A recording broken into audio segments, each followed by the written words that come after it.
Good evening and welcome to another episode of the Nikki Starchild Show. Thank you so much for joining us tonight.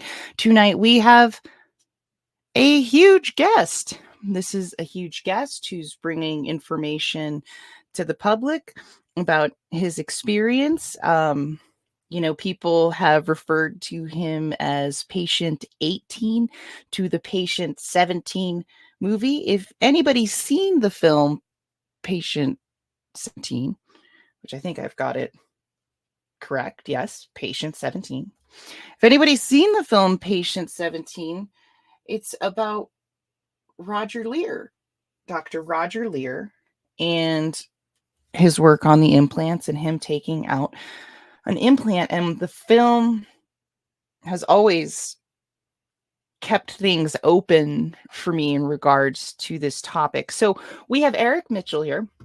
Eric Mitchell, he's a father of 4 from Hot Springs, Arkansas, and he has become a lifeline for experiencers experiencing extraterrestrial phenomenon. He's often referred to as experiencers. His involvement began after his own encounters with the U, reducing the stigma around these phenomenon and fostering a more supportive environment for experiencers. So with that, I bring in Eric Mitchell. Thank you so much for coming on the show.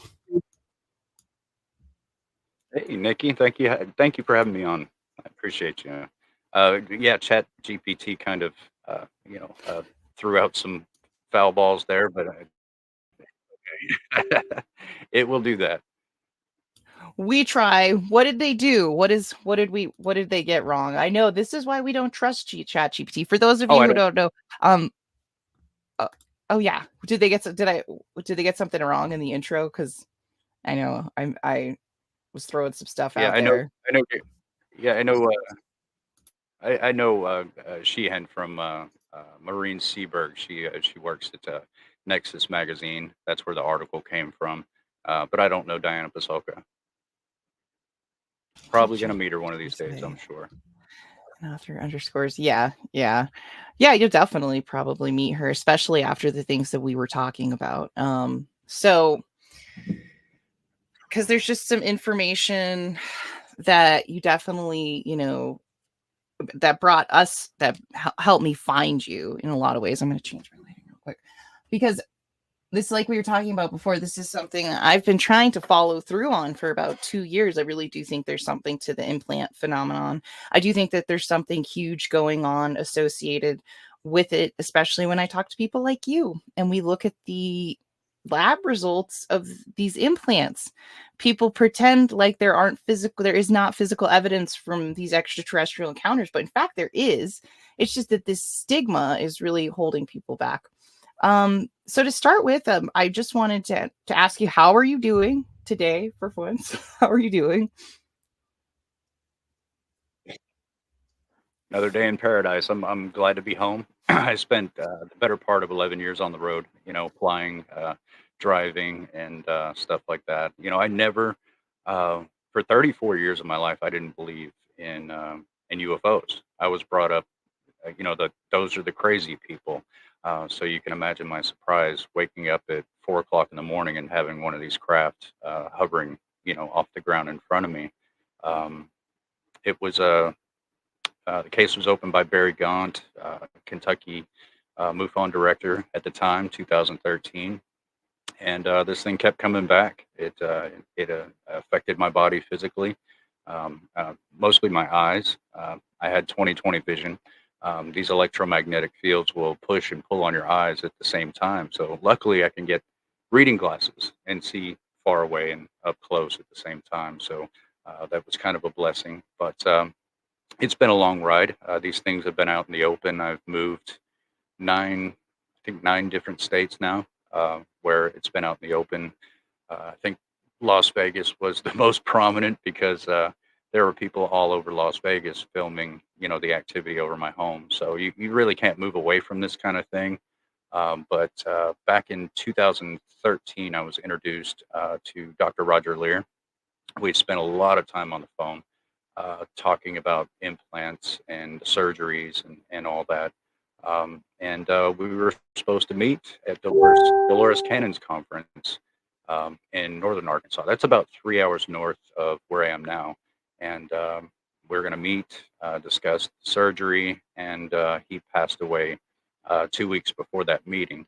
But I did meet with his assistant, Stephen Colburn, and he has a whole box of different meters and all sorts of things to definitively detect uh, whether someone has one or not. Um, I did pinpoint a spot on my knee where I believed something got put in there.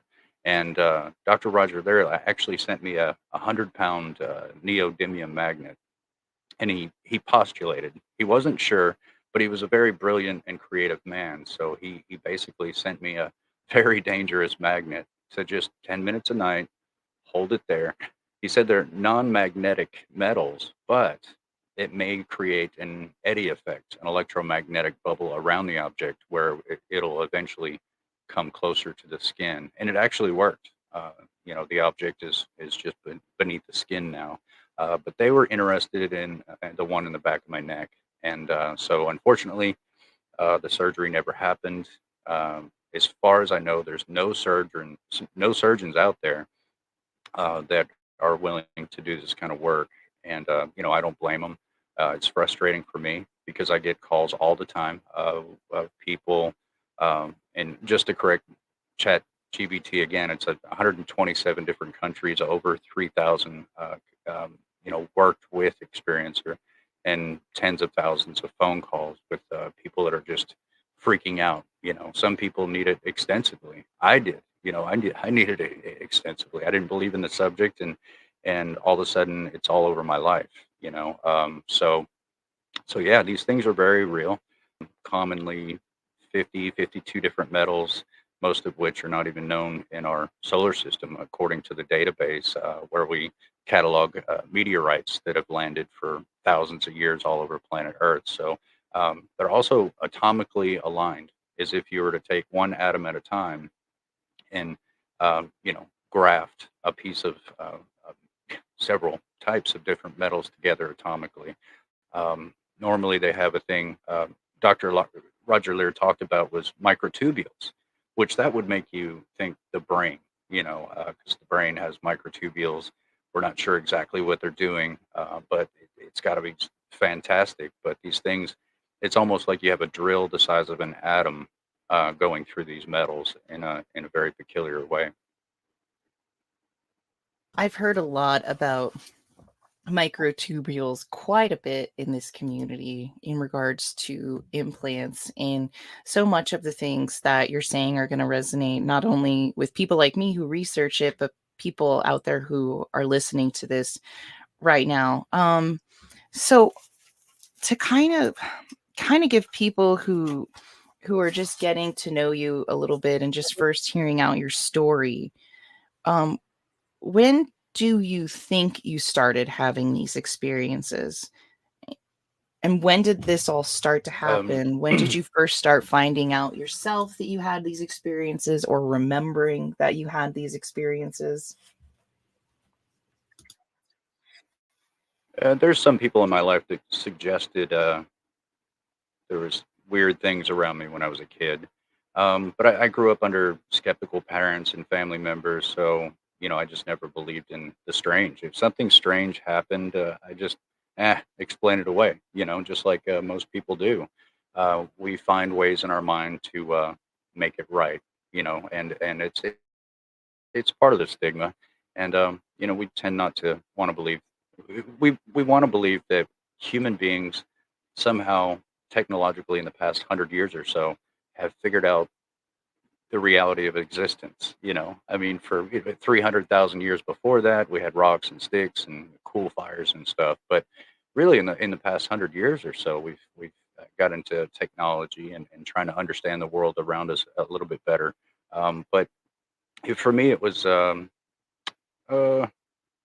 July 27th, the night of July 27th, 2013. I went outside to escape the kids. When you're a single parent, it's you hide in the bathroom or you hide in your car. Those are my two favorites. So I ended up laying on the hood of my car and had a smoke. Next thing I know, closed my eyes for a minute. I was looking at the stars, and I don't really know how to explain it, but it looked like a Einstein's Rosen bridge behind my eyes, and I literally felt as if I shot away. I can see this tunnel with my eyes closed, which I've never seen anything with my eyes closed unless, it's some sort of a dream. It was scary, and by the time I could feel my body, I jumped off the hood of the car and I literally ran inside. Um, I That think it does was sound 4 o'clock. incredibly. It was Yeah, 4 yeah, PM or 4 it AM? still happened.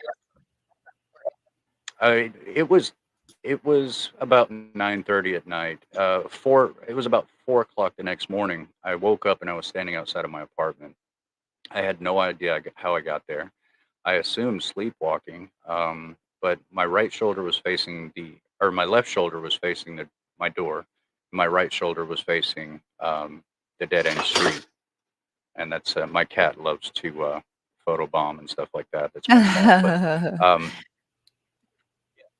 so I see this orange glow at the corner of my eye, which was strange. So I turned to look, and this thing was, I don't know, 50, 60 feet off the ground, 40 feet in diameter, orange red sphere that kind of rippled like the sun. It was very bright, but it didn't light up the street. It's if like you turn off your light bulb and the whole room goes dark, but you see the light bulb still on. It doesn't make any sense. Light travels, but this was self-contained. I spent maybe 20 minutes with my eyebrows just squeezed together, trying to figure out what it was I was looking at. I mean, this thing was, it didn't bob, it didn't weave, it was stationary, and it just didn't make sense what I was looking at. But I went inside, I made coffee, and silly thought, but I turned on the news to see if there was any strange weather phenomenon going on outside. I mean, I didn't. I mean, to me, a flying saucer back then, or a UFO, was a flying saucer on a fishing string in a 1940s, 50s movie. Just with strange stuff in the background. But so I definitely didn't think UFO at the time. But by the time the sun came up, I left the door open so I can keep peeking and looking at it. But by the time the sun came up, it was just gone. I didn't even see it leave. 9:30 that night after homework and Pixar movies with the kids, I went outside for a smoke. I was pacing my one-story apartment, and I was looking in that one spot, thinking, "Wow, that must have been ball lightning," and I missed it. I didn't even get a picture. I could have woke up the kids, and all these thoughts are going through my mind, and then all of a sudden, it just kind of appeared, turned on very slowly. So if you turn on a light bulb, it's immediate. But this object went slowly all the way up to 40 feet in diameter, and then all the way back down to maybe softball size. And then it started moving very slowly, going on and going off. And it was about 2 to 3 miles an hour, and it was making a horseshoe shape around my person. It felt like a red wasp that was kind of angry and it was going to circle you. Kind of, you could tell it was intelligent. And back then I couldn't really describe what that notoriety was. I my legs stiffened up like a scared goat because I'm realizing this thing is intelligently controlled, no sound, no wings, no means of propulsion whatsoever, absolutely silent, and it's stalking me. It's making a circle. Your primitive mind kind of comes on, like, what the hell is this? So my knees locked up in fear, and I kind of turned my body as it went around me, and it ended up just above my one-story apartment, about 12 to 15 feet from my forehead, and that's when I just stood there in awe. I didn't know I couldn't move, and it wasn't like some strange technology kept me from moving. My fight or flight locked my knees where I couldn't move. And this thing flashed twice, very fast, and shot off to my right like a bullet. And the only thought I had in my head was the air displacement or the shock wave is going to tear my body apart. And it didn't. I didn't feel anything. And so I literally duck walked into my apartment because my knees were locked up so bad. But I went inside, I grabbed my daughter's computer, and I spent most of the night trying to find out what it was on the computer. And all I came across was conspiracy theories, Area 51. I wasn't going to listen to any of that crap. My headspace back then when it came to this stuff is, conspiracy theorists, the crazy people. I wanted to know what it actually was, and not some sort of alien theory, but it turned out that's exactly what it is.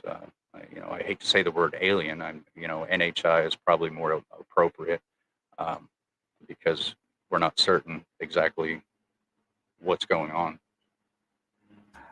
So, do you think these beings have the ability to make us not remember anything? Do you think they have that ability to just make us forget all the memories that we may have associated interacting with them?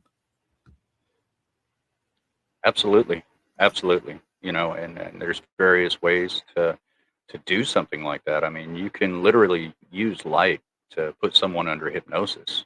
That's a common knowledge. Could be other types of technologies. Gosh, missing time is a normal thing. Um, I've had it several times, and and seemingly there's accidents involved. Where me and my neighbor Christy were outside having a smoke. Didn't see any craft or anything. I felt that feeling though, and I was getting closer to trying to learn how to describe that feeling, that connection. But we both blinked, and we were behind my apartment, about 30 yards all the way back. And by the time my blink finished, I realized I was in a completely different place. Christy actually left. She gave me a left hook. That was her reaction to missing time and displacement. That's how she reacted. She gave me a left hook and took off running. And I can remember just seeing her white feet in the dark, realizing that she had shoes on a second ago, and now she's barefoot, and she took off running away from me, because it scared her so much. And her and I had missing time together 3 times, and she was just a friend from down the street.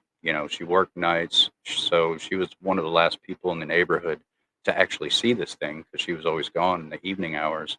But finally, she had a day off.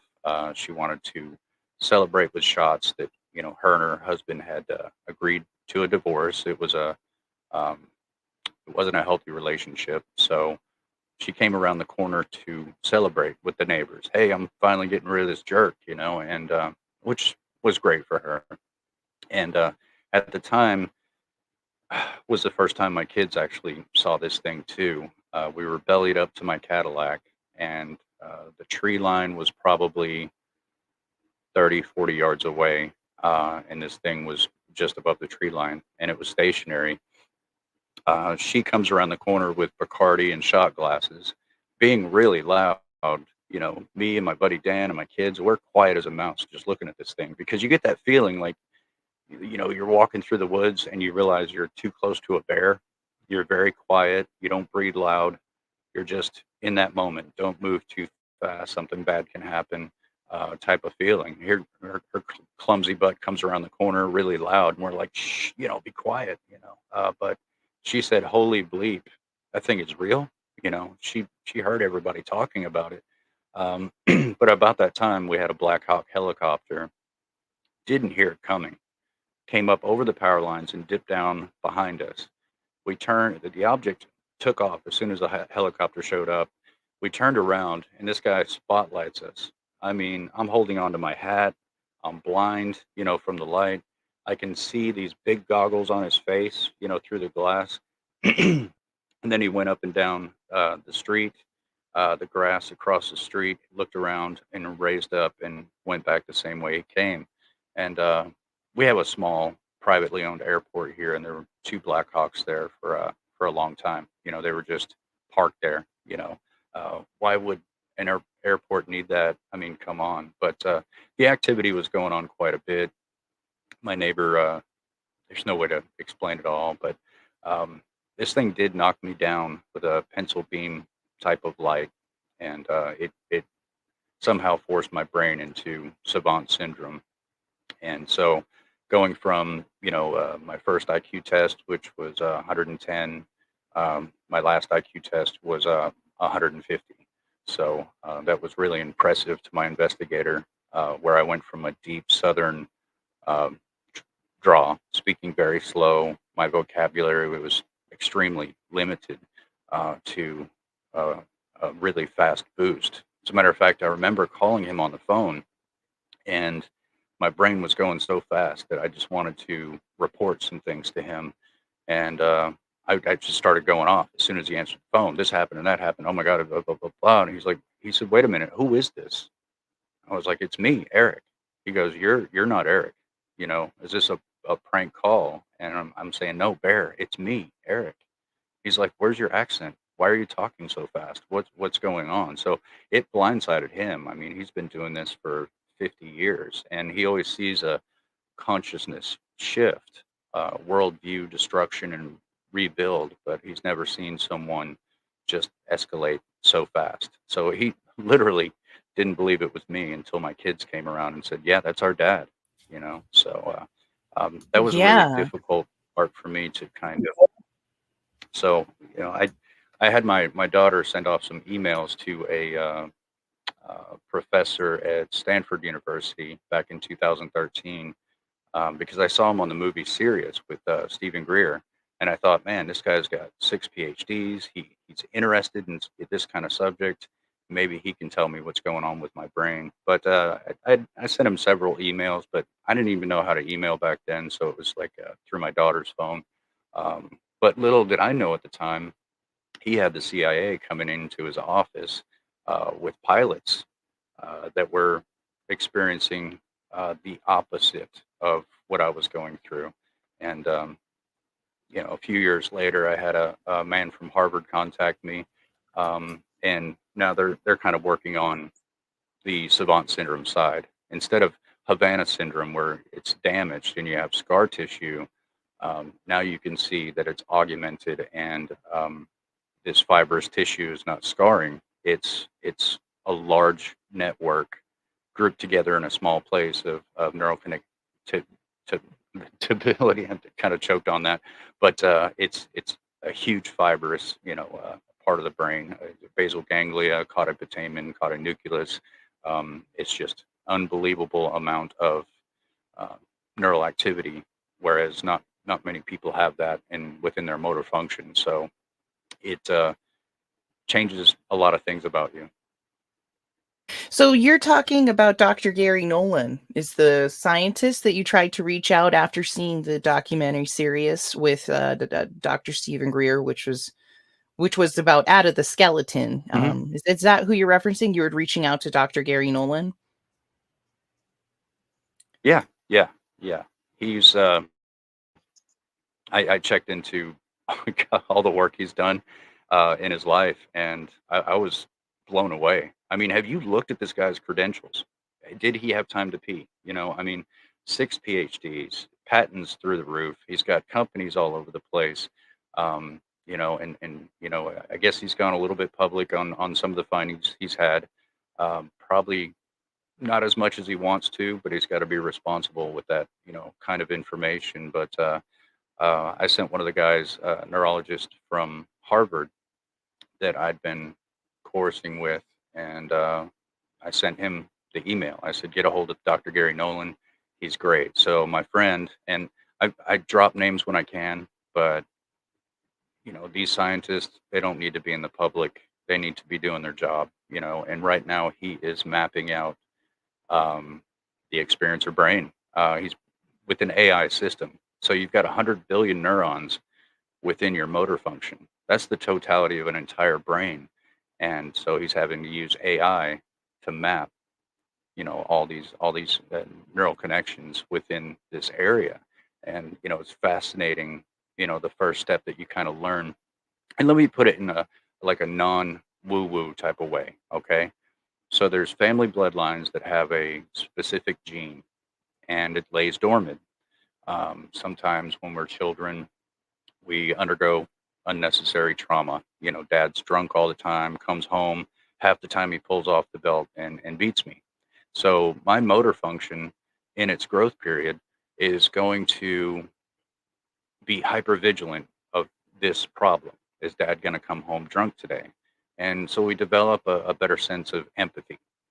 That's step one. You know, as these neural connections are growing and becoming more fibrous, it you learn to feel other people's feelings.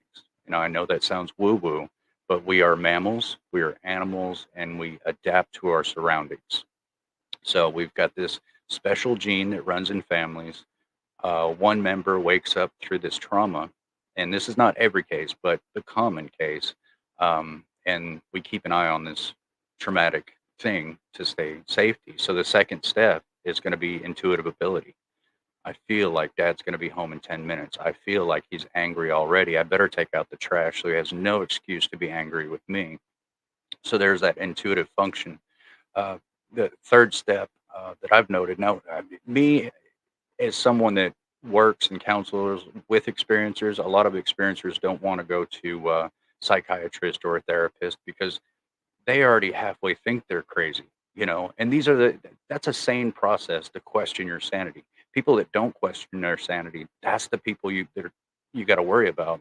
So we all live with this cognitive dissonance all the time where our brain fights you're crazy or yes this is happening, and it's a constant struggle. But you know, the third step is synchronicity, and basically you're seeing 111, 222, 1111, you know, and every time you look up at a license plate or a clock, it's like, what is going on? Am I just insane, or is there something to this? And there is. You begin to start to see coincidences happen all the time, and nobody is noticing these coincidences that are happening. And it's like, why can't people notice this, you know? And the final step would be non-locality, remote viewing, out of body experiences, all sorts of things of that nature, and that encompasses, you know, the whole thing. So that's what you would really refer to as the quintessential experiencer brain. So I don't work with Dr. Gary Nolan, but I do work with you know, people at Harvard, because of the amount of people I've worked with worldwide. And that's really important to say because there's people in Uganda, the Philippines, different cultures, different foods. Some have televisions, some have never even seen a television, but we all have this commonality, you know, and that's thousands and thousands of people. I estimate, um, if I can be proven wrong, that would be great too. But I estimate probably 15% of the world's population. So that's a large amount of people under this social stigma where we're not allowed to talk about these things.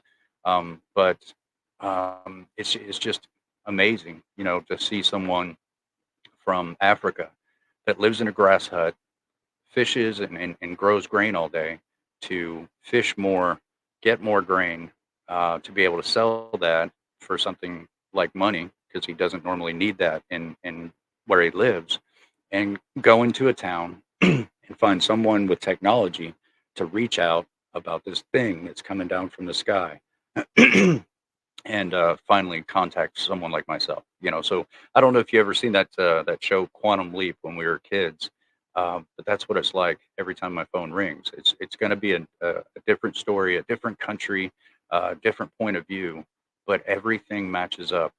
The internal quintessential experiencer. Before, the experiencer was someone that witnessed something on the outside of them. Now we know the true quintessential experiencer is something that's going on inside of them. Like my buddy Mike always tells, you know, he gets on stage and talks about these things. He said, you know, guys, it's not about the lights in the sky anymore. It's about the lights in our hearts that we need to pay attention to because something is going on here.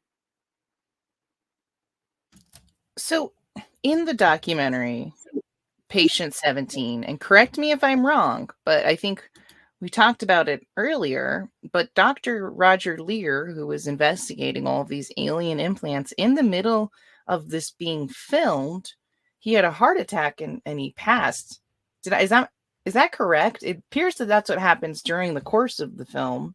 Was that correct? What, because during, I'm not do you know? I'm not sure exactly I'm not sure exactly what happened. I heard heart attack, and I also heard that the coroner report showed various types of metal in his bloodstream, which was kind of strange. But I don't know exactly how he died. At that time, I was kind of mortified. I was going to go to my first uh, UFO conference, and I heard he passed away 2 weeks before the conference happened. Um, and that part alone just shrouded me, because I was going to have not only my investigator and his team, talking to my kids, my neighbors, electromagnetic field, the gamma ray energy. I mean, just, my kids grew up in a MUFON investigation. I'd rather them play baseball and football and soccer and band and all this good stuff. But um, I was just kind of devastated from that direction because I knew nobody was going to believe me at all.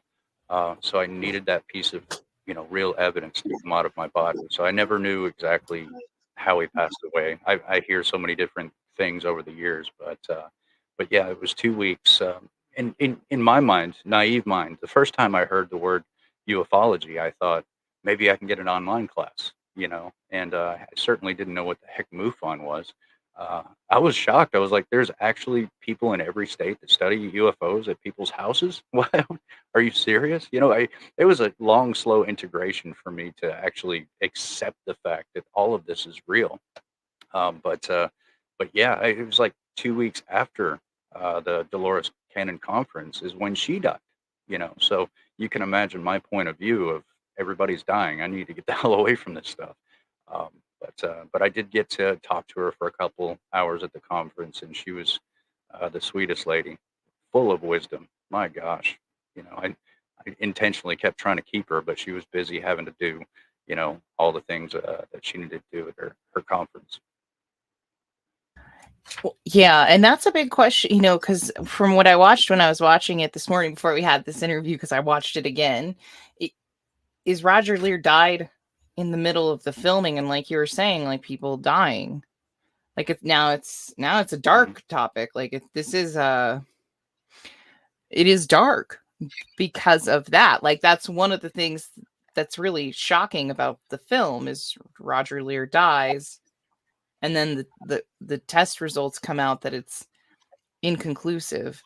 Um, and so when did you notice your first implant? Like take us to that moment. What was that like? Were you felt it? I know you've touched on it briefly, and and that you have more than one, right? 3 or Yes, 4, I yes. think is what we talked about. It was Dr. Roger Lear's assistant, Dr. Stephen Colburn, and he usually keeps a electromagnetic field meter, gamma, all sorts of tricks in one, metallic suitcase, and y- y- he's the guy that can really test for it. He even uses stud finder, which if you can't detect anything and you still think there's something there, a stud finder is going to detect that it's there, which I found fascinating because I'll tell experiencers certain tricks I've learned over the years. You take a water bottle like this, screw the lid, squeeze it halfway, screw the lid back, and there's a barometer. So you put that by your window at night, and if the barometric pressure drops very quickly, which happens around these objects, you're going to hear that thing crinkle by itself, and you probably saved yourself about $500. But another good way to have those is if you have like a tornado, monsoon, something like that. It's going to crinkle in your window, and it'll probably wake you up to where you could be ready for some sort of dangerous storm as well. So I thought that stud finder trick was kind of a cool one. But for me, when I first realized it, it was about a week or two after he sent me that magnet. And I did. That thing was so dangerous. God, it's 100-pound neodymium. So if you put it on your fridge, it's going to take a 350-pound guy to pull that thing off. Something that belongs in the Looney Tunes. But after some time, I'd say a week, 2 weeks, I started to see a little metallic under my skin in my knee, and I thought, "Oh my God, this thing is real," And I, I, I was mortified. I couldn't believe it. I felt extremely violated, in so many different ways, and made me wonder because I never really had a clear memory of abduction. My children did, and still do. But I remember trying to open my eyes and knowing I wasn't at home in bed. And it's like the extent of it. But, waking up with a laser incision scar from nipple to navel with no explanation whatsoever, waking up with hundreds of holes only between the elbow and the shoulder cuff. And I'm talking about holes where you can fit a raindrop in each one of them.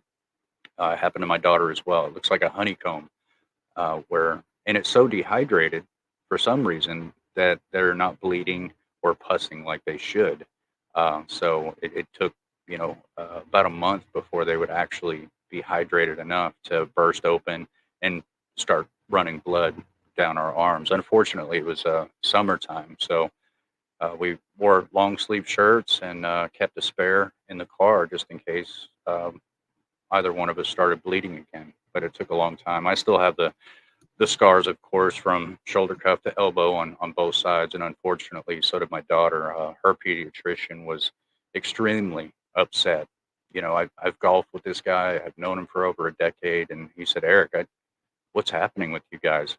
He's a pediatrician for over 30 years. He's seen every bug bite. He's seen marbles stuck in a child's nose. He's seen everything a child can get themselves into.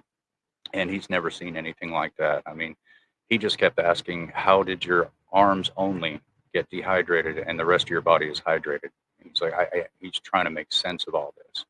And he told me, he said, Eric, I'm still shocked to this day, but I understand. He said, Eric, he pulled me to the side. He said, if I had known you, he said, I'd have to report you.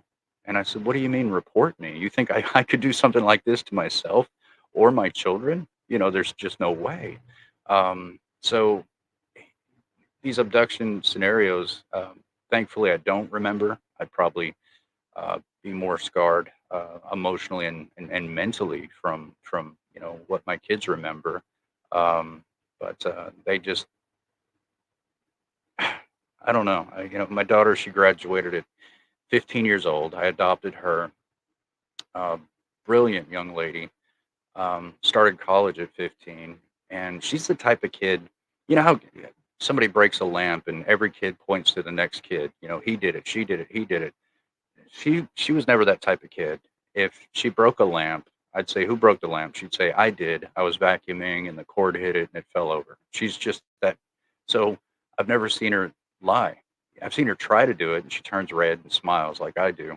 But she just, she's an analytical, fact driven type of kid all the way up into adulthood now. So for her to sit down and say, Dad, we were on a craft last night. This is not the imagination of a child that's 15 years old going to college. This is an analytical child that wanted to relay fact, and that was hard for me to hear from my kids. So independently, I go talk to my son in his bedroom.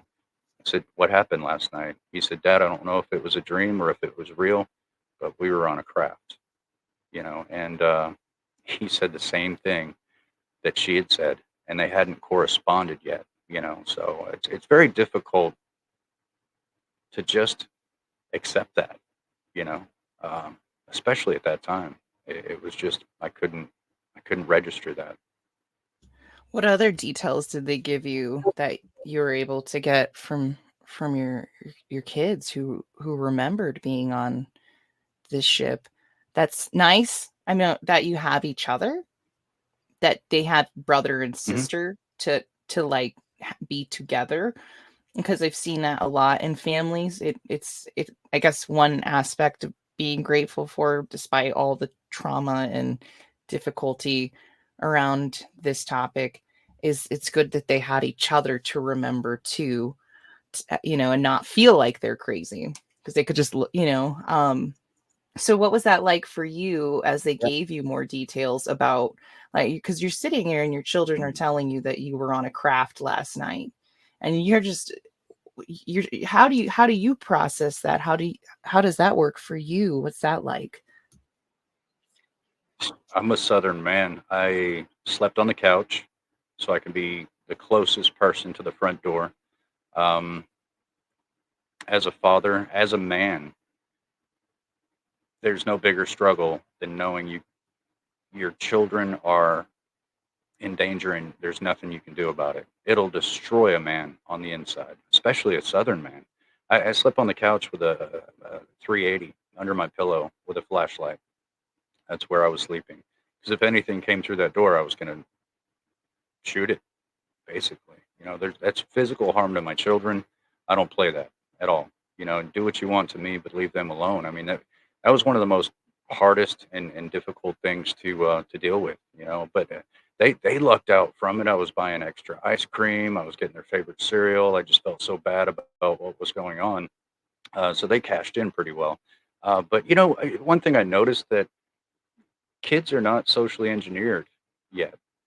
So they were accepting this and not going through the grueling time that I was having with it. They were kind of excited. They were curious. Oh my gosh, we're not alone in the universe. And here's me. I'm batting it away as much as possible. I'm trying to find another explanation. Do I have a brain tumor? Do I have schizophrenia? What's wrong with me? Let's get a diagnosis. At least I get one of those free checks and maybe some good medications. But turns out I'm fine. I think my last psychological exam was trouble adjusting to a trauma. That was literally the only thing put on paper after I was looked at. So, and it's actually a thing. I talked to some of my psychiatrist friends, and they said, "Yeah, it's actually something they can put you down for." And I was like, "Can I get a check for that?" And they said, "No, no, you have to be a lot worse than that." So, no check for Well, me. But when Dr. Steve Colburn and I did get into the room together.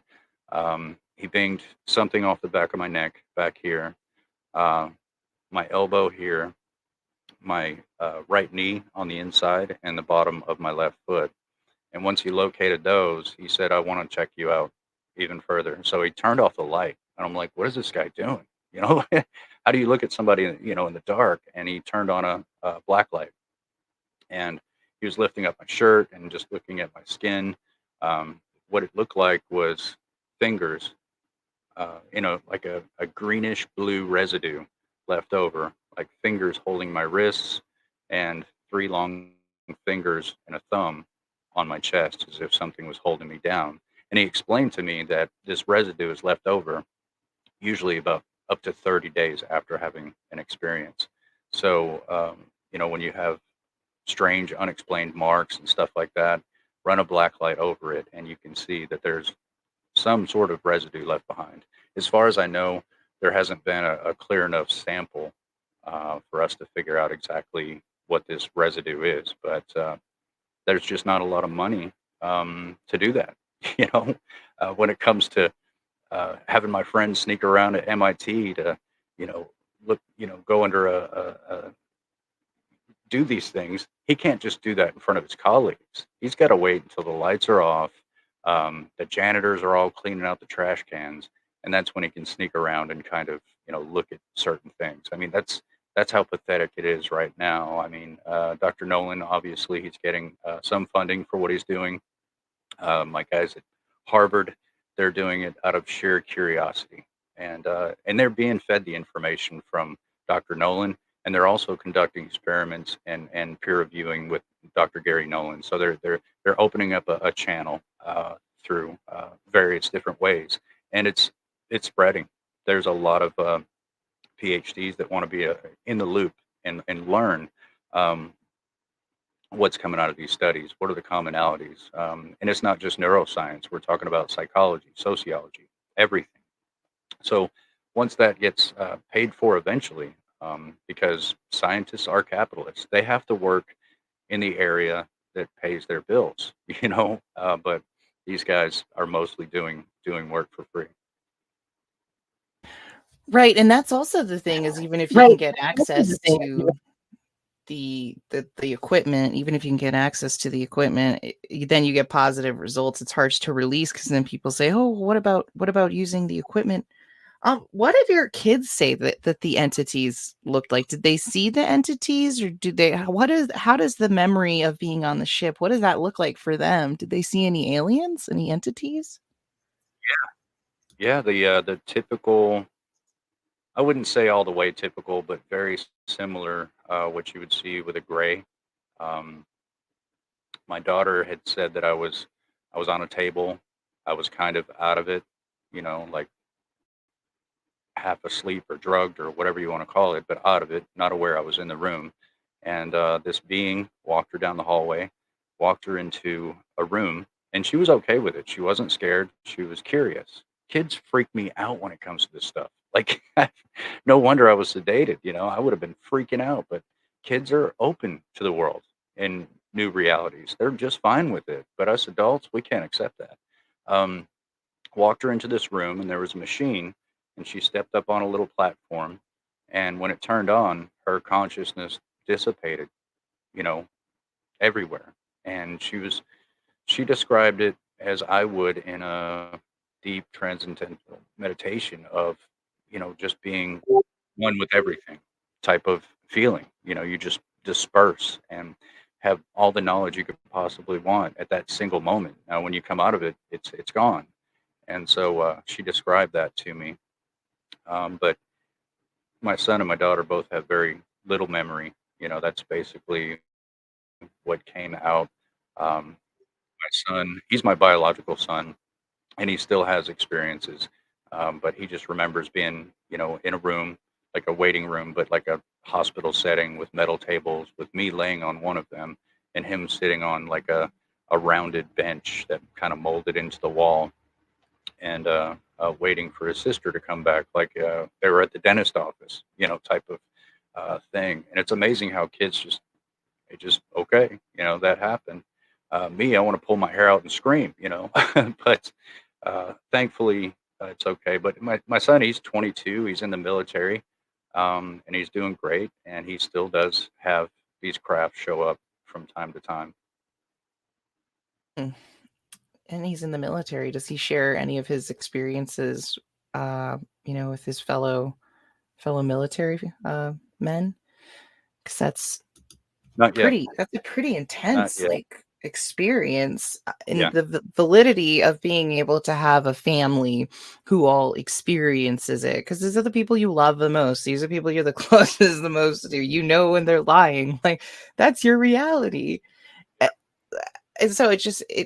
it's and they just everybody's doing such good things. What was interesting, and I just wanted to let you know this, is I had somebody on my show about 2 months ago who also described being hit by a beam, by a UFO, and becoming a musical savant.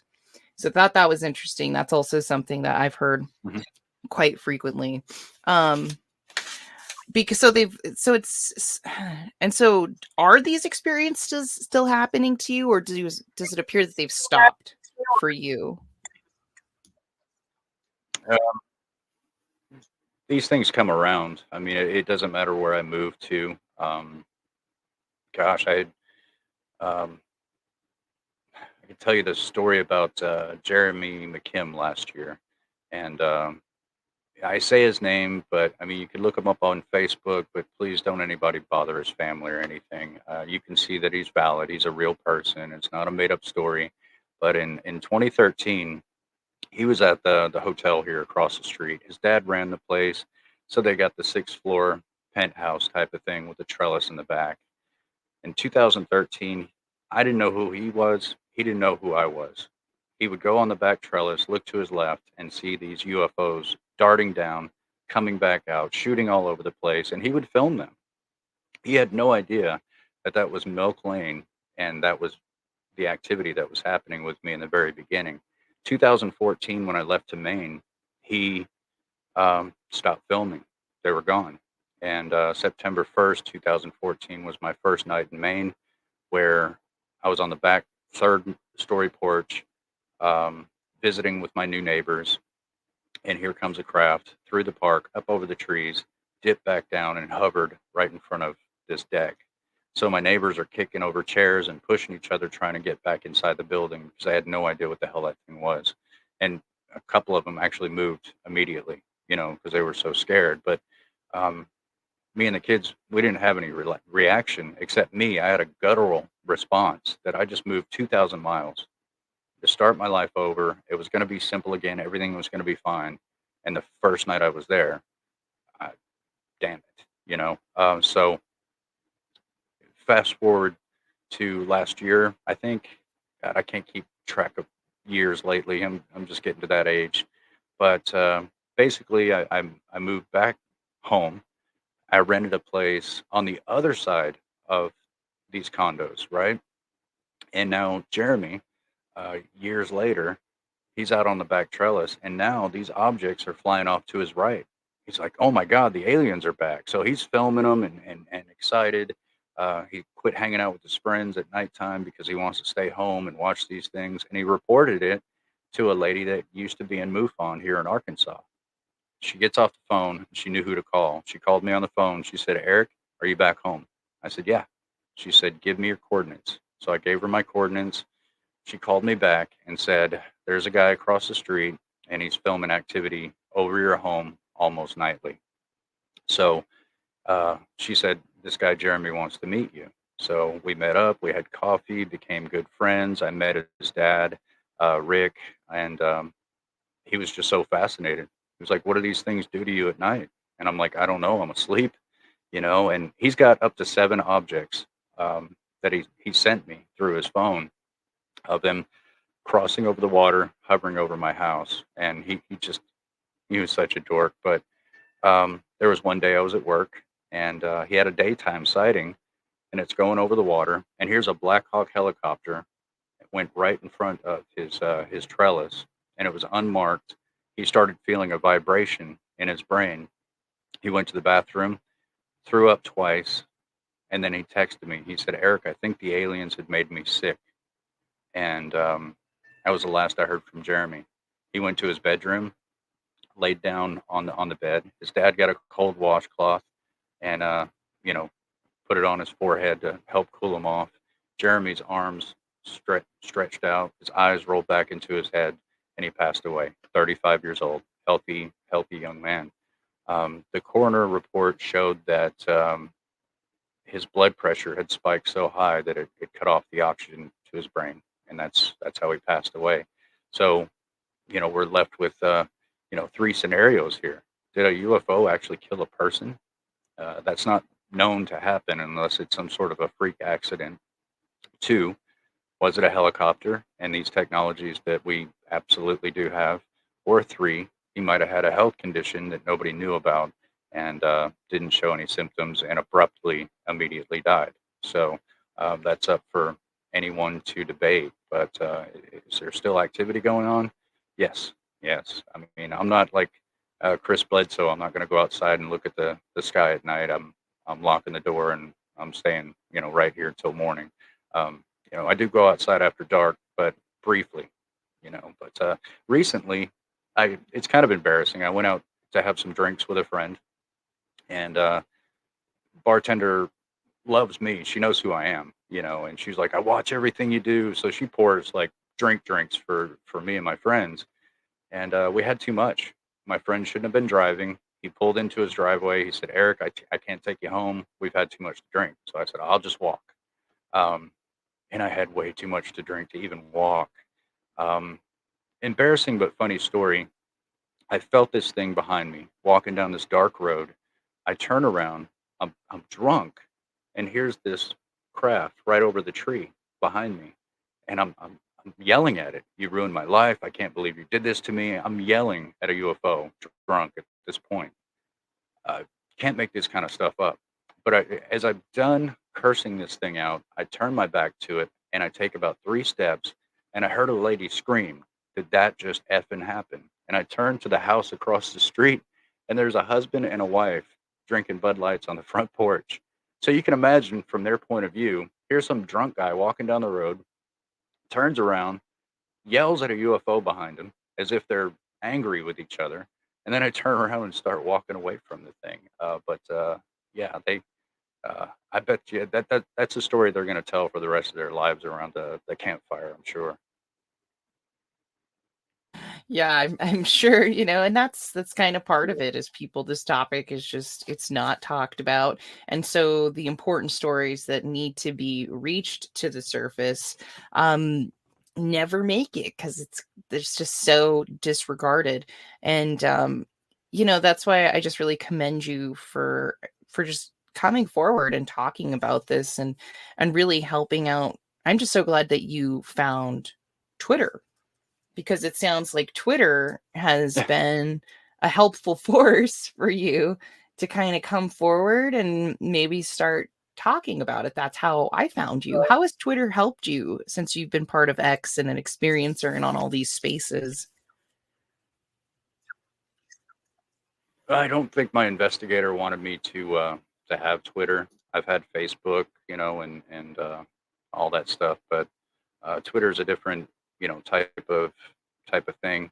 But yeah, you're gonna get really insane people everywhere. So of course you're gonna find that on there. But I've met some incredible people, and it was actually a good friend of mine that's helping me work on a book right now, that urged me to do something like that because there's a platform. Instead of bottling everything in, you can start answering questions, and the more questions you answer, uh, the better off you are. Because in the process of recovering um, traumatic events, especially when they're compiled, I've had like 11 years of nothing, this stuff going on. So what it does to the way your brain receives all this trauma is the timeline bounces all over the place. So with her helping me write my book the right way, because I'm a guy, us guys aren't as organized as we should be. So I probably would have done 6 chapters and missed out on 90% of everything and published the damn thing. But she's serious about it. And so me getting an X or Twitter or whatever you want to call it, yeah, there's a bunch of goons, but there are also some amazing people that are willing to reach out, and it's great because I already work with experiencers, but here's some more, and they want to hear what I've been through. And every time there's a question that comes up, I'm able to kind of iron out that trauma and get that timeline, worked down and even into detail. But you talked about, proof. Here is a piece of metal I have. It won't be here at my place for long, so please don't break out the windows. Um, but I'll see if I can get it on the camera there. That is the gunmetal gray atomically aligned frog skin type of material that comes from uh, a crash that happened in, I believe, your neck of the woods. Gosh, I know people are trying to focus in on this, but it is very, very strange. Atomically aligned. It's got a lot of magnesium, pure magnesium in it, which really doesn't make any sense. But this, this, along with a lot more debris, came from a crash site. So when it comes to physical evidence, if a PhD wants to, put out a question to me, maybe hold it for a couple weeks or a month or so to look at it, as long as we can work out a contract to make sure this gets home, safe to me, so I can have other PhDs look at it. That'd be great. So if people say there's no physical proof, obviously you're not looking, because these implants are. And a little surprise I have for you, is that I contacted because I was conversing with Dr. Roger Leir back then. He thought it would be important that I talk to the other patients so I can get comfortable. The surgery is easy. It's just a couple of stitches, sometimes one stitch, no problem. And it's a smart way, to clinically go about these things. And one of my favorites, I never met patient 17, but I met patient 9, Timothy Cullen, and I was doing uh, um, a lot of times when people go to do a television show, they want to hire a professional that's actually in that area, not television. But if you want to do a show about firefighters, you're going to want to hire a couple of real firefighters, right? Some good consultants that can show you what it's like. So um, I get contacted by television and stuff, and I like to work with a Japanese channel, but they wanted to do something on implants. Um, they wanted me to do a removal on the one in my knee first. They sent me in for X-ray. They couldn't get a picture of my knee. It was not there. My whole knee and shin were gone. They couldn't. Picture after picture. Finally, um, the doctor was like, I can't get a picture of your leg. I can see the rest of your entire body, but there's a blank spot where your leg should be, and so we quickly changed that around to, can you find an implant that's already been removed along with the person it was taken from, and we can go do a spectrograph. I said, cool. So I was able to locate patient nine's implant. And no, the CIA did not take all of his research when he died. It's in the hands of friends and family now.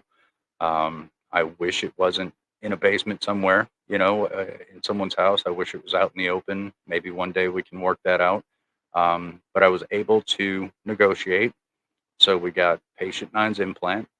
Hasn't been seen in 22 years, and I got a hold of Tim. I said, Tim, you're not going to believe this, but I found your implant, and I also want you to be on a TV show. And he's getting on up in the years, uh, but you could see he was just so emotional about it.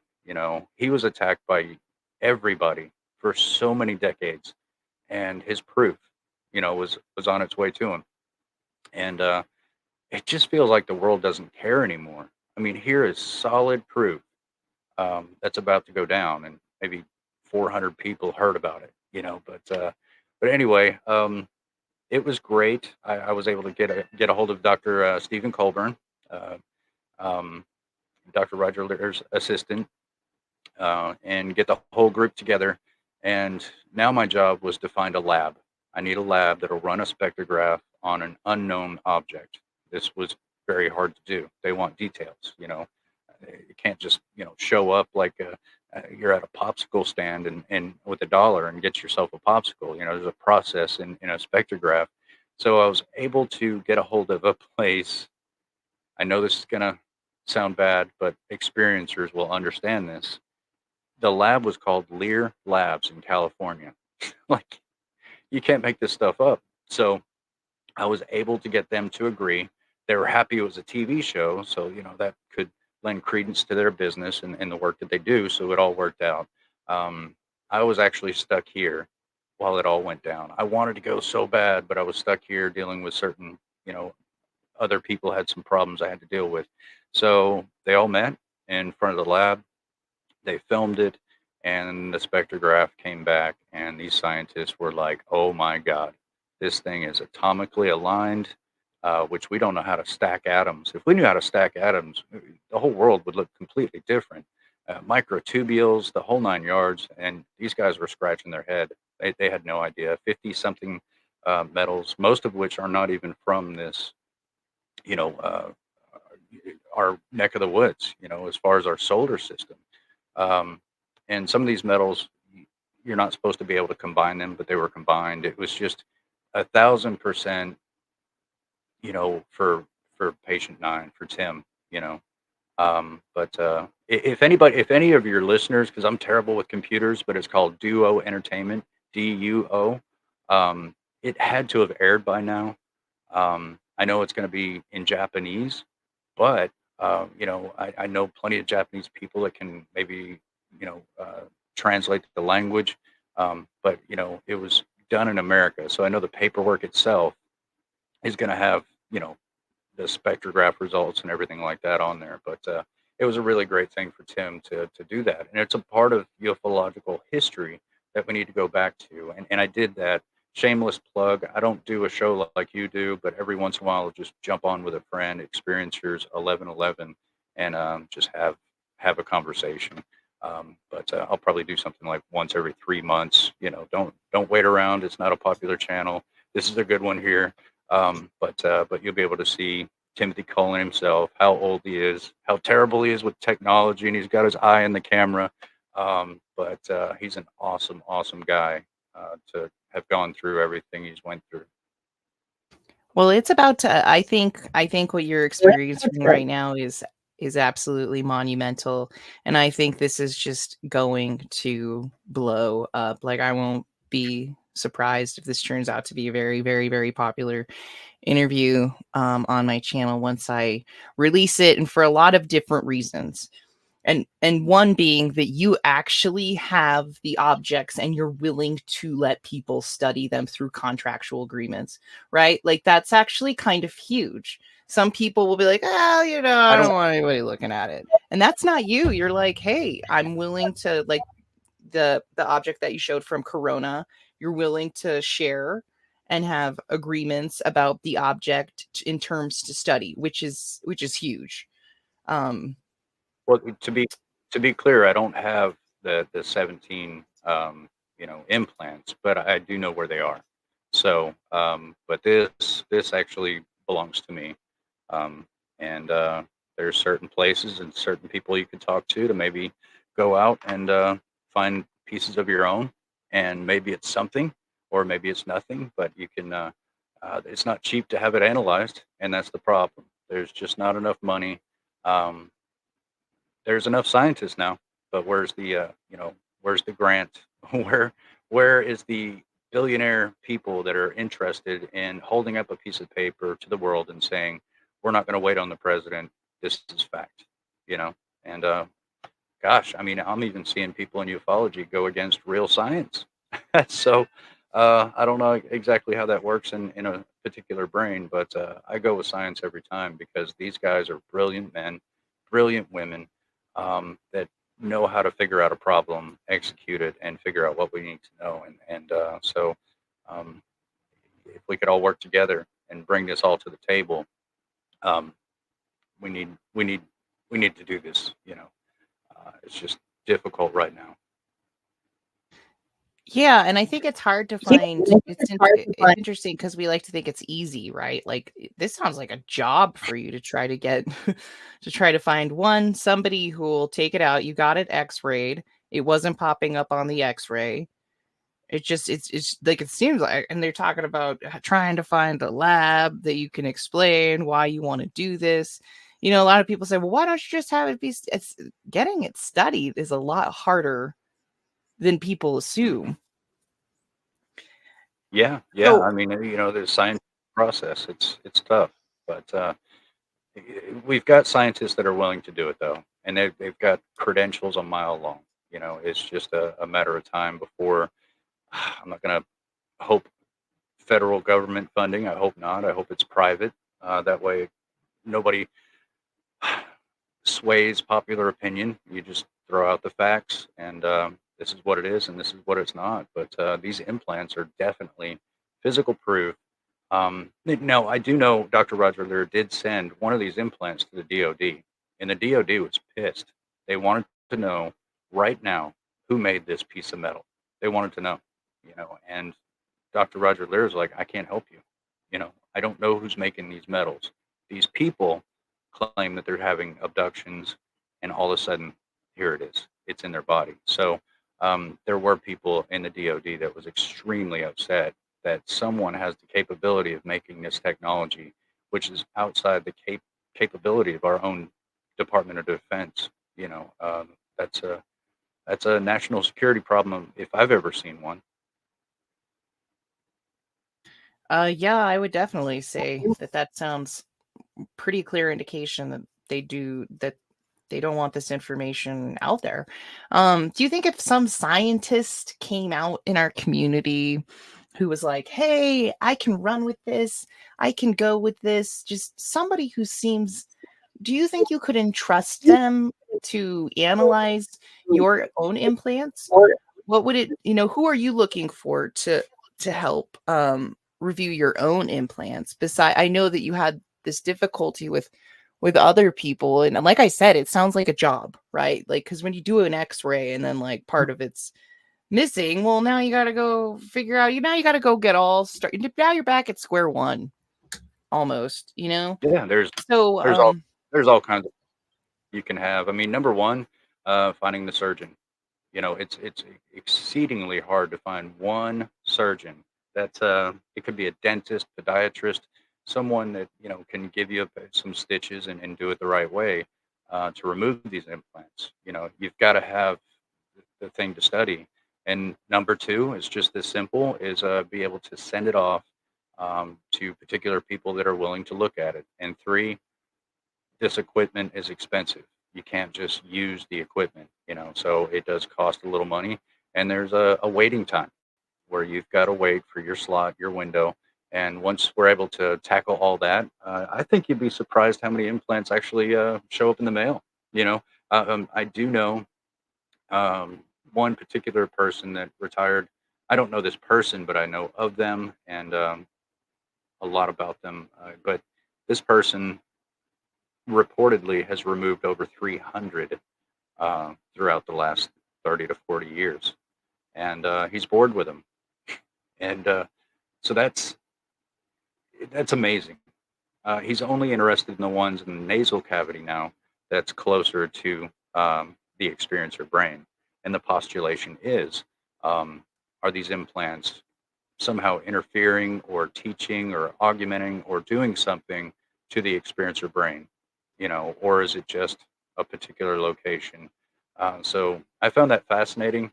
But on top of that, if you're going to be a scientist and study things, don't squander the information. You need to tell it public. Squandering information in this has never been a good idea. They want to hold on to things for popularity or notoriety or something like that. It's just like free energy. You could put in a patent and maybe retire a billionaire, but if you gave it to the world, the entire world would be a better place. So, that does upset me when I see people squandering information in order to obtain notoriety, whether it be the public or just colleagues at work.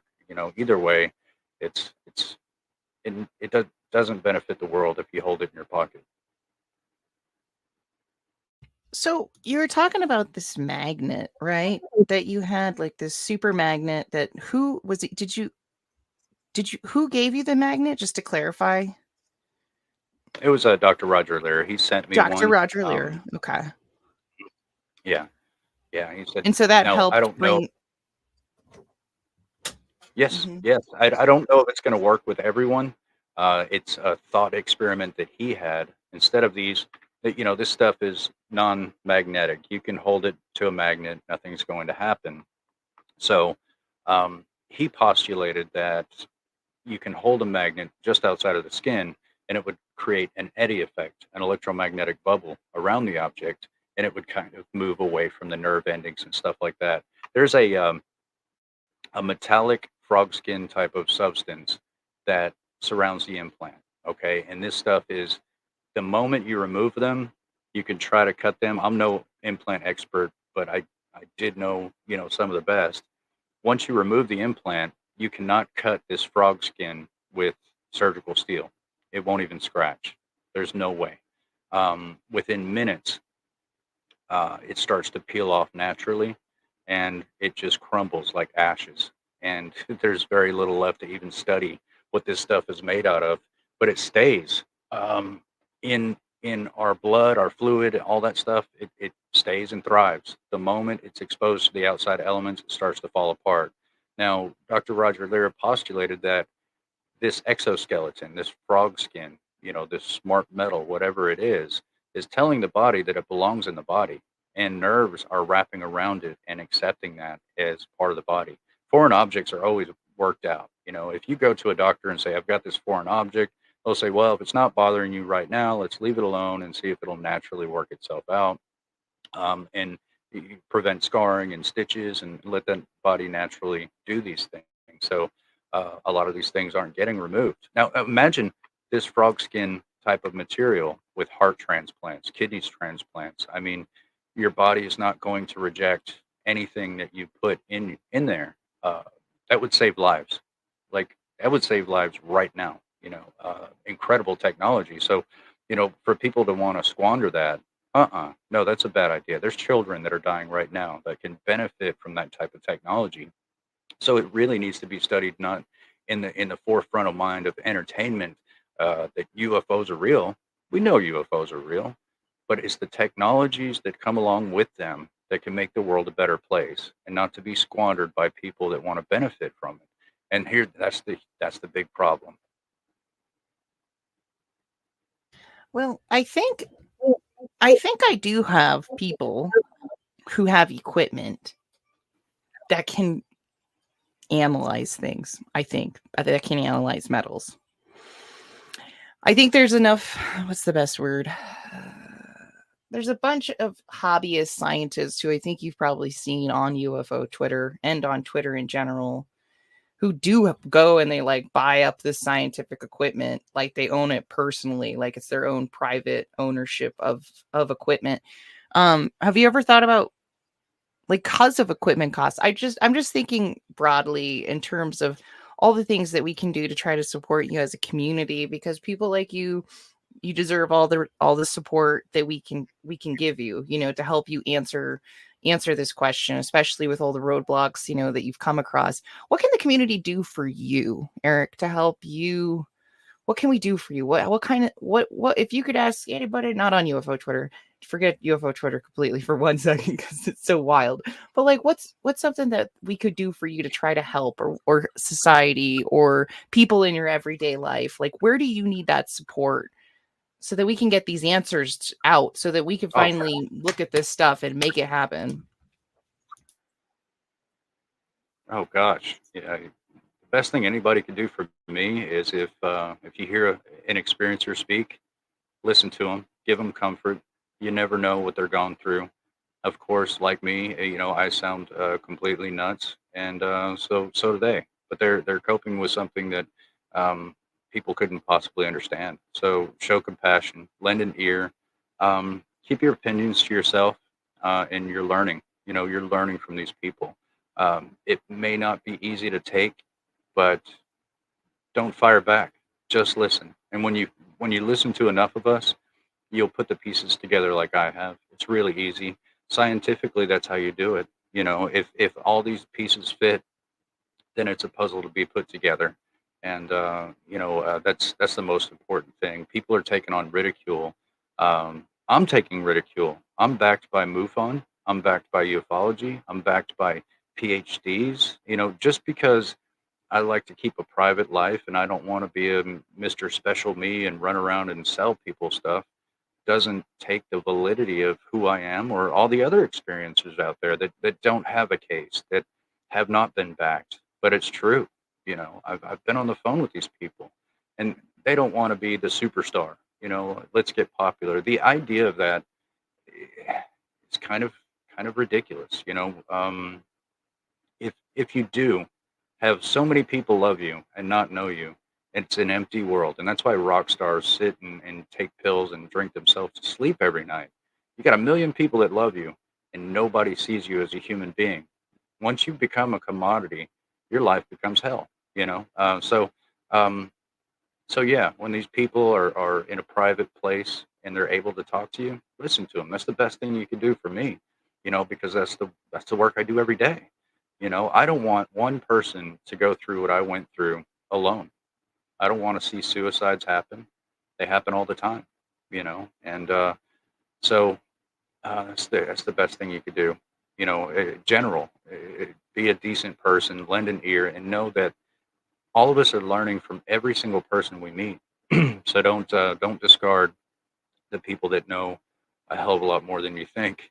That's important. But if there is, I don't want to get anybody excited right now, but I am talking to um, a professional who has a friend that wants to talk to me about removing these things. Now, that's not to say he's going to be able to do it, but he wants to talk to me about it, and he's thoroughly interested. He knows, all this stuff is real, and it's going to be hard for him to hold his practice with the reputation of removing alien implants. He's gonna lose his practice. He's gonna lose his people are gonna stop coming in, and so that's gonna have to be a full-time thing for him. That's a lot for him to think about. I mean, think about that. You're making hundreds of thousands of dollars a year. You have a passion because you know this stuff, but he's going to take the leap over. So where's his compensation? He's not going to get any compensation from it, and I'm not asking people for money. I make my own money. I don't make money in ufology. I do my own thing. But, what's going to compensate him? So those are the problems that you get. But if I can get this guy on board, even in secret, just so we could obtain these objects, The next step that we would need is just the people with the proper equipment, with the right credentials, to look at these things and report it to the world, and that's another thing. Where is the platform to expose the information? Should it be a website? Should it be a television show? But I mean, these things can be done. It's just not as easy as one might initially think, if that makes any sense. No, that makes total sense to me, and I think having the idea as to how you release specific information is incredibly important. Like, I think how they set up Grush on July 26th was perfect. I think that they did a great job making sure it was released at the right time and the right place, and also the limited appearances he's made because he was on Joe Rogan, Ross Coulthart. He really hasn't talked to that many people, because in regards to it, the first thing people are going to ask, well, did Avi Loeb look at it? Did Gary Nolan look at it? Right? They're going to go through the list of people and just having the results, going to the experts. All you got to do is DM Gary Nolan, check this out, right? And he'll be like, whoa. All you got to do is send it to a bunch Yeah. of people who are right on the top, like James Fox, and be like, check it out. And he's like, holy camole. Right? And once you get that, just having names to back it, to just send a little tweet, be like, no, man, this is cool, right? Like that's when it all starts. Is all you need is that all the and it, but you bring up the best point, which is people really undermine the ridicule in this field. They're like, oh yeah, people just think it's silly. Oh yeah, if it was real, it would just be everywhere. No, the ridicule is such a holdback on this information that a doctor has to risk his whole reputation on it to go help someone like yourself in this very real situation, get these implants out, and he's going to study them, and that's going to be the end of his practice. Like, he has to be moving into a different direction professionally if he decides to, do this. And hopefully times change and it doesn't, necessarily have to be like that, but the people, like, people's reputations are on the line, and people do knock other human beings when they're trying to study something. It's just fascinating to me that what really appears to be one of the biggest blocks that you have is people not accepting of this idea. Because if everybody was super accepting of this idea and nobody ridiculed anybody over it, you'd have the surgeons there, you'd have all the people there who, and I'm just thoroughly impressed with your hoorah to go get it studied, because so many people. I mean, and I'm just so excited. I am going to be looking up this duo entertainment in Japanese, and also where. What do you think? What do you think we're going to do with the Roger Leir implants? What do you think? Do you think if, like, the National Historical UFO Record Center, ran by David Marler, reached out for the collection, do you think they'd be willing to give them the collection? That's one of the most serious UFO collections I know of right now. Because they have to entrust it with somebody that they can trust, Yeah, right? that would be to be a good. studied. And I don't know. I run into Marler sometimes Yeah, here in Albuquerque there's got to because be he's here. waivers signed. Because he put Yeah, Christopher there would Mellon have put to a be couple contracts million. and waivers signed and everything. Yeah. Yeah, because that's all. Like, because I just really hope that one day that all this can be consolidated into one area, where the newer generations can come, like your children and my children, and they can all go and they can look in a giant library at these things and see them for the anomalies that they are, and what could really be going on. All right. Well, Eric, thank you so much for all of your time today. I truly appreciate it. Is there anything else you would like to let the audience know before we head out? I'm going to have all of the links of all of your information after we're done pre-recording. I'm going to put them all down in below. But what else would you like the viewers to know? Oh my gosh. Nothing off the top of my head.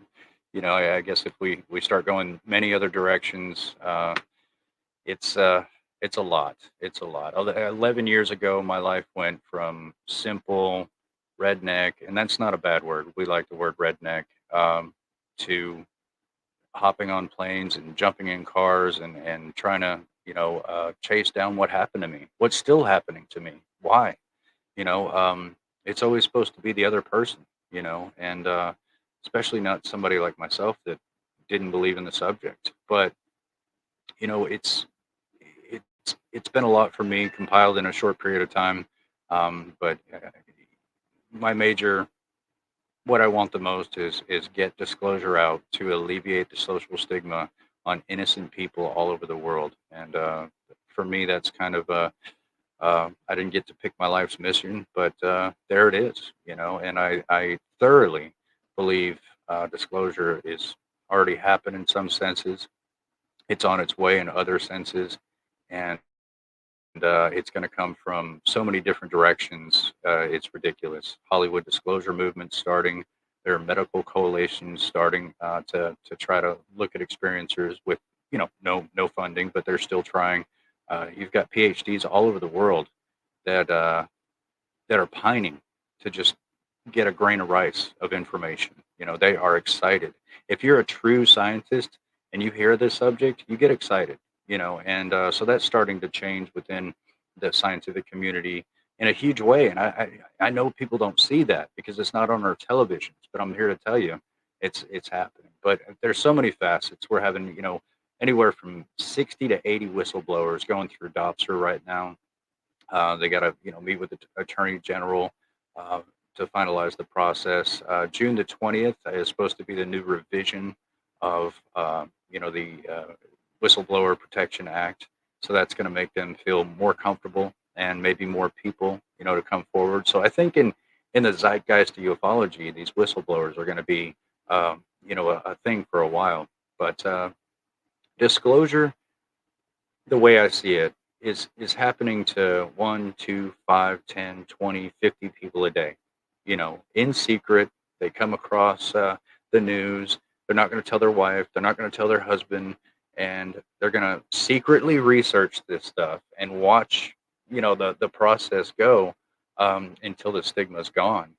So there's enough information out there. I mean, 10 years ago, if you saw a YouTube channel talking about UFOs and they have 60 views, right? Now you can go back and look at, these channels that are just starting out and you're seeing 6,000, almost overnight. It's just incredible how many people, and that's a way you can see that these numbers are just climbing, but there are people waking up every day. So by the time we get our expected podium dance with some kind of POTUS, we already have millions of people going, yeah, we know, whatever, let's move on to the next thing. So disclosure is well on its way, and it's something that's going to really change the consciousness of the world a little bit more out of greed and more about who are we and why are we here, And I think with that thought process, we're not going to worry about naked and afraid or Coca-Cola as much as we do right now. Oh, and I'm just so thankful. Thank you so much for giving your light to the community, because it's going to your voice is going to come out of a darkness to those who are struggling and those who need to hear this. And it's in my research, getting to know people, meeting people, going through my little UFO journey, it's the experiencers who move the movement. Like, they're pushing the movement. And because you have the researchers, you have people who maybe like they haven't been abducted like me. I don't believe I've been abducted. Maybe I have. I don't know. I haven't discovered that yet. But the experiencers like you, having the courage to come forward to talk about it, this is what's bringing disclosure. And like you just said, everyone's going to be like, we already know. We've already been